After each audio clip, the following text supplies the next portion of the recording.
کچھ متشدد قسم کے مذہبی اسکالر اپنی عوام کو اکسا رہے ہیں، ابھار رہے ہیں، ان کی عوام ان کی تقریریں سن کے ہائپر ہو رہی ہے، اور وہ مجبور کر رہے ہیں کہ بھئی مفتی طارق مسعود صاف لفظوں میں معافی مانگے، اور صاف لفظوں سے ان کی مراد یہ ہے کہ یہ مانیں کہ میں نے گستاخی کی ہے اور میں گستاخی سے رجوع کرتا ہوں۔ تو خوب سمجھ لیں، کسی شخص پہ بدکاری اور زنا کا الزام لگ جائے، یہ الزام اتنا سنگین نہیں ہے جتنا یہ الزام سنگین ہے کہ میری طرف یہ نسبت کی جائے کہ میں نے نبی صلی اللہ علیہ وسلم کی شان میں یا قرآن کی شان میں گستاخی کی ہے۔ یہ زیادہ بڑا الزام ہے۔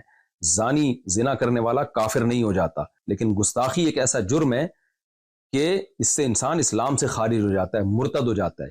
میں جب 18 سال کی عمر میں مدرسے میں داخلے کے لیے آیا ہوں تو اپنے آپ کو میں نے وقف کیا دین کی خدمت کے لیے، اور پھر پیچھے ہم نے پلٹ کے نہیں دیکھا۔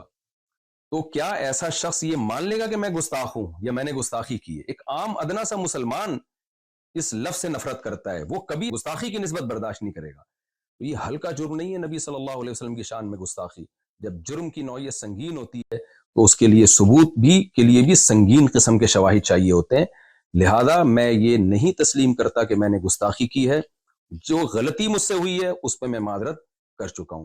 اور آخر میں میں جو متشدد قسم کے مذہبی اسکالر اتنی وضاحتوں کے بعد بھی اپنی عوام کو اکسا رہے ہیں کہ قتل ناموس رسالت اور گستاخی، جو نبی کا گستاخ ہے اس کو قتل کر دیا جائے، تو میں اپنی بات کو ریپیٹ کرتا ہوں کہ یہ سادہ لوح عوام جو واقعی نبی سے محبت کرتی ہے لیکن اپنے کچھ متشدد مذہبی اسکالر کی باتوں میں آ کے ہائپر ہو رہی ہے، میری ان سے گزارش ہے کہ آپ اپنے ان مذہبی لیڈروں سے کہیے کہ حضرت یہ قتل کا کام پھر آپ بنفس نفیس کریں، کیونکہ جب کوئی کسی کو قتل کرتا ہے تو پولیس کیس بنتا ہے، اس کو بھی پھانسی ہوتی ہے، وہ بھی جیل کی کوٹریوں میں جاتا ہے۔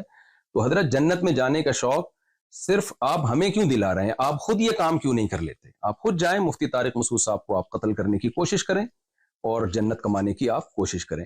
تو ایسا نہ ہو آپ اپنے مذہبی متشدد قسم کی لوگوں کی باتوں میں آ کے کوئی ایسا اقدام کر لیں۔ موت زندگی اللہ کے ہاتھ میں، جو رات قبر میں گزرنی ہے وہ قبر میں گزرے گی، جو زمین پہ گزرنی ہے وہ زمین پہ گزرے گی۔ لیکن ایسا نہ ہو کہ کچھ مذہبی متشدد قسم کے اسکالر آپ سے وہ کام کروائیں جس پہ قیامت کے دن نبی صلی اللہ علیہ وسلم آپ سے اپنا چہرہ پھیر لیں، اور آپ شو تو یہ کر رہے ہو میں نے نبی کے نام پہ یہ کام کیا ہے، لیکن نبی صلی اللہ علیہ وسلم اس شدت پسندی سے کبھی بھی خوش نہیں ہو سکتے۔ اور آخر میں ایک بات میں سیکولر اور لبرل لوگوں کے لیے بھی کروں گا جو میرے بارے میں یہ الزام لگا رہے ہیں، لو آپ اپنے دام میں سیاد آ گیا، اور کہہ رہے ہیں کہ یہ مولوی پہلے ہی لوگوں کو تشدد سکھاتے تھے اور خود اب اس جال میں پھنس گئے ہیں۔ آپ میرے پرانے کلپ دیکھ سکتے ہیں کہ سیالکوٹ والے کیس میں، جنید جمشید والے کیس میں، آسیہ بی بی والے کیس میں، اور جتنے اس قسم کے کیس ہوئے ہیں، اس وقت ہم جو بات کر رہے تھے وہی بات میں ابھی بھی کر رہا ہوں۔ ہمارا بیان بدلا نہیں ہے۔ ہاں کوئی بہت پرانا بیان جس میں کوئی شدت کا کوئی عنصر تھا تو وہ فوراً ہی میں نے رجوع بھی ریکارڈ کرا لیا۔ تو میرے جتنے بیان آپ کو 8-10 سال پرانے تک ملیں گے، اس میں یہی دعویٰ ہے کہ گستاخی ایک بہت بڑا جرم ہے۔ گستاخی کو ثابت کرنے کے لیے شواہد اور دلائل بہت مضبوط ہونے چاہیے، اور یہ کام کورٹ کا ہے، عوام کا کام نہیں ہے۔ تو قانون ہاتھ میں لینے کی کوشش نہ کی جائے۔ جزاکم اللہ احسن الجزا۔